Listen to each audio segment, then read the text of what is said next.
Shalom à tous et bienvenue dans une nouvelle vidéo de Arbardant TV. Alors comme vous l'avez vu dans le titre, aujourd'hui on va voir 7 conseils qui peuvent être importants pour un nouveau-né en Christ. Je vais essayer d'aborder 7 conseils, 7 pièges peut-être aussi à éviter, qui peuvent être aussi importants pour un chrétien qui est affermi dans la foi depuis un moment. Mon but avec cette vidéo, c'est pas de montrer mon savoir ou de vous donner l'impression que vous êtes en erreur ou quoi que ce soit. Non, c'est donner des pas, des suggestions ou des pièges à éviter pour essayer de grandir dans la foi du meilleur que possible. J'ai conscience que quand on commence en Christ, souvent tout est beau et tout est rose. Et si on n'est pas attentif, on peut tomber dans des petites erreurs qui peuvent faire du mal à notre foi. Alors cette vidéo-là, elle est là pour vous aider et pour vous faire grandir aussi dans votre marche dans la foi. Soyez bénis. Premier conseil et non pas des moindres, prenez le temps de lire la Bible et de l'examiner surtout. Quand je parle avec des nouveau-nés dans la foi, je me rends compte qu'ils ont souvent du mal à lire la Bible ou soit de lire plus de la Bible. Certains s'arrêtent à certains passages et ont du mal à découvrir, soit parce qu'ils n'ont pas compris ou soit parce qu'ils ont peur. Mais il faut se faire force et trouver une manière de lire la Bible de manière récurrente. Parce que lire la Bible, c'est se confronter aux idées de Dieu, aux vérités de Dieu. Lire la Bible, c'est pouvoir la comprendre. Dans 2 Timothée chapitre 3 verset 16, il est dit « Toute écriture est inspirée de Dieu et utile pour enseigner, pour convaincre, pour corriger, pour instruire dans la justice. » Alors certes, ce passage est donné à Timothée qui veut partager la parole, comment faire pour être un bon diacre.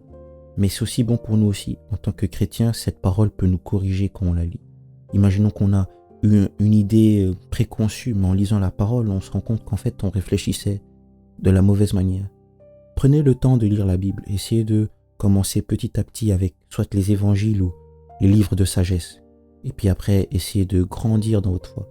Ne pas lire de la Bible quand on commence dans la foi, c'est très dangereux. On est vite malléable et les gens peuvent nous faire croire n'importe quoi si on ne prend pas le temps nous-mêmes de découvrir, d'examiner la parole de Dieu. Deuxième chose auquel il faut faire attention, ou plutôt deuxième conseil, c'est éviter l'excès de zèle. Dans Proverbes chapitre 12 verset 23, il est dit « L'homme prudent dissimule sa science, mais le cœur des insensés proclame la folie. » Souvent quand certains débutent dans la foi, après quelques temps, ils sont remplis de ce qu'on appelle l'excès de zèle. Ils sont zélés pour Dieu, mais un peu trop dans le sens où ils en arrivent à être dans le jugement, à essayer de montrer leur science partout alors que des fois ils se trompent, ou à être condescendants avec les autres, hypocrites. L'excès de zèle peut nous faire croire supérieurs, orgueilleux, et on en perd l'humilité nécessaire pour être un bon chrétien. Il est naturel de se sentir enthousiaste et c'est même une belle chose d'être enthousiaste. Mais il ne faut pas que cet enthousiasme devienne un poison néfaste pour vous et pour les gens autour de vous.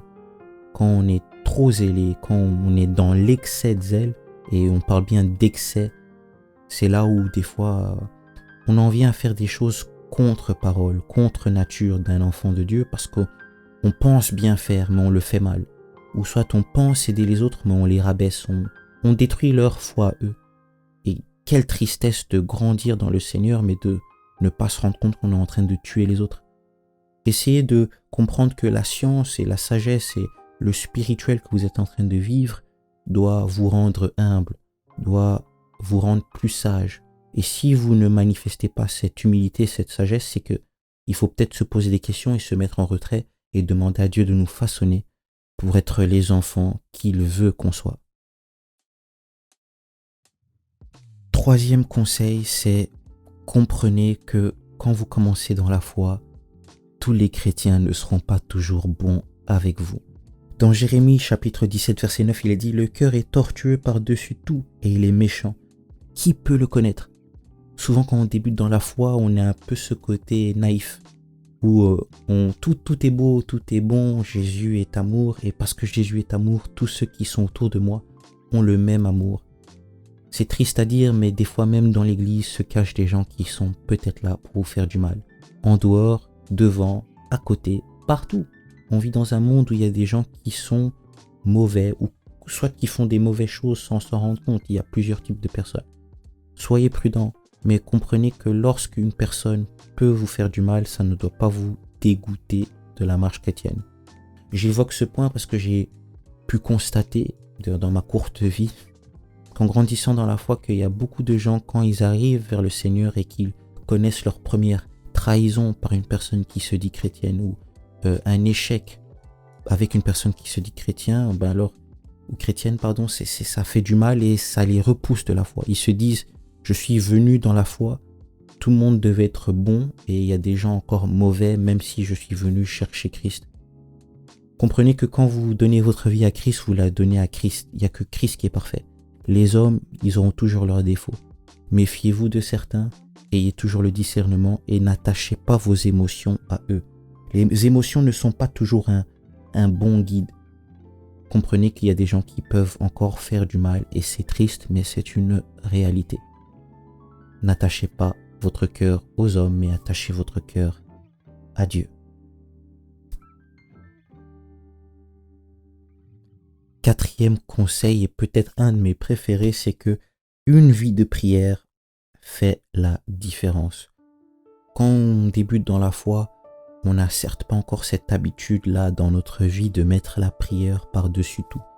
La prière fait la différence. Qu'est-ce que je veux dire par là?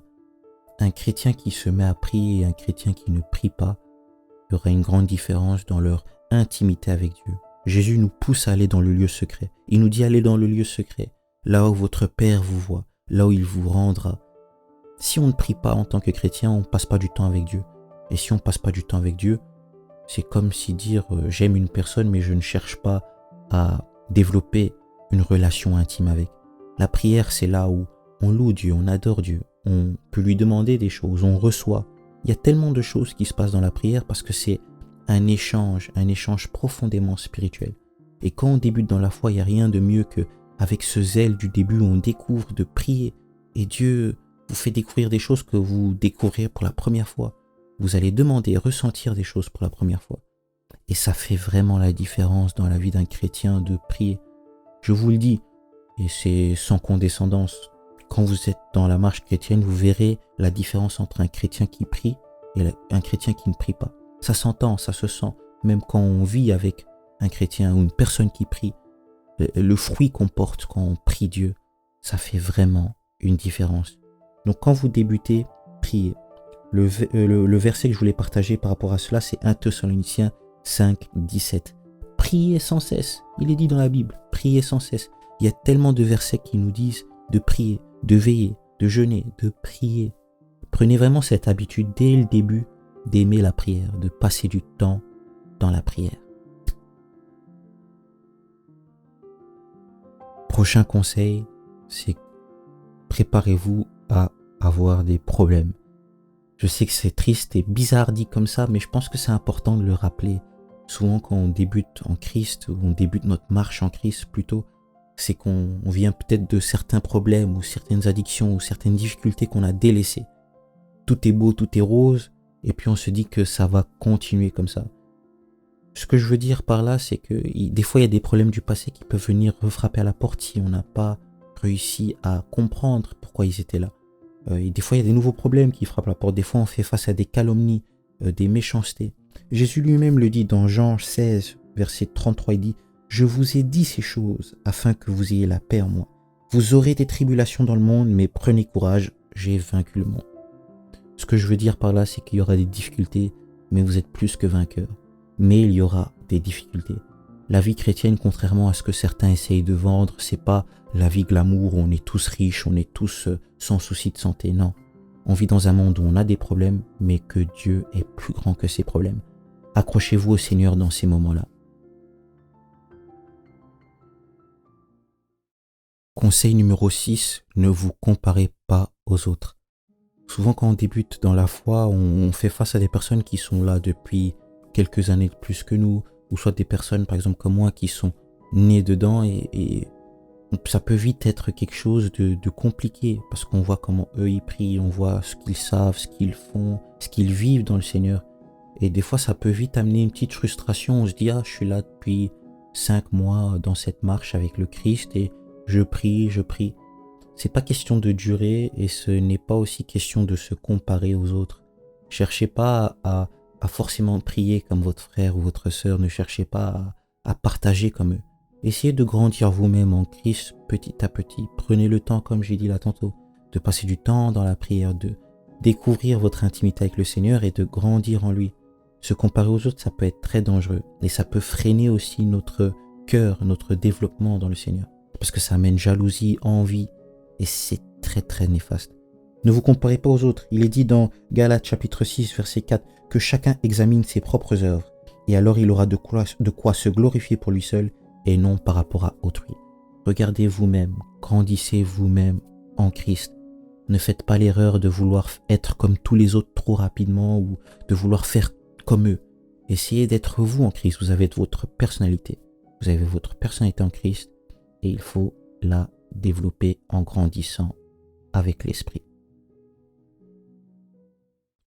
7e et dernier point, c'est que vous ferez des erreurs et vous allez peut-être tomber. Et c'est normal. Dans Proverbes chapitre 24 verset 16, il est dit « Car 7 fois le juste tombe et il se relève, mais les méchants sont précipités dans le malheur. » Ce qui est important ici, c'est qu'on dit 7 fois le juste tombe et il se relève. Ce qui fait de nous des justes, c'est que quand on tombe, on apprend à se relever. Il arrivera sûrement pour certains d'entre vous, c'est peut-être déjà arrivé de tomber. Vous aviez peut-être des erreurs du passé et lorsque vous avez débuté votre marche avec le Christ, ces choses-là étaient parties. Et puis un jour, vous refaites la même erreur que vous faisiez avant. Ne laissez pas cette erreur-là vous faire croire que tout est fini, que vous ne pouvez plus rebâtir avec le Christ. Non. 7 fois le juste tombe et il se relève. Ne laissez pas une erreur vous faire croire que vous n'êtes plus, vous n'avez plus la grâce devant le Seigneur. Voilà, c'est ça le bon terme, d'avoir la grâce du Seigneur. Je ne dis pas qu'il faut être dans ce cas-là heureux de pécher, non. Mais ce que je veux dire, c'est que souvent quand on commence avec le Christ, on se dit « Ah, cette erreur, je ne devrais plus la faire. Et si je la fais, c'est que je ne peux pas continuer avec le Seigneur. » Non, nous avons nos faiblesses. Et le Seigneur est miséricordieux et bon. Celui qui l'invoque peut être sauvé. Et quand on commence avec le Christ, on a l'impression qu'on ne peut pas se relever. Mais moi, mon message aujourd'hui, j'aimerais bien que vous compreniez que vous pouvez vous relever. Vous devez vous relever. C'est ça la marche chrétienne. On fait des erreurs, mais on se relève. Pierre a fait des erreurs, David a fait des erreurs. Nous faisons tous des erreurs, mais il faut se relever. Alors voilà, c'était 7 conseils, 7 pièges, 7 erreurs à éviter lorsqu'on débute dans la foi. Mais je pense que cette vidéo peut être utile aussi aux personnes qui sont affermies dans le Christ depuis un bon moment.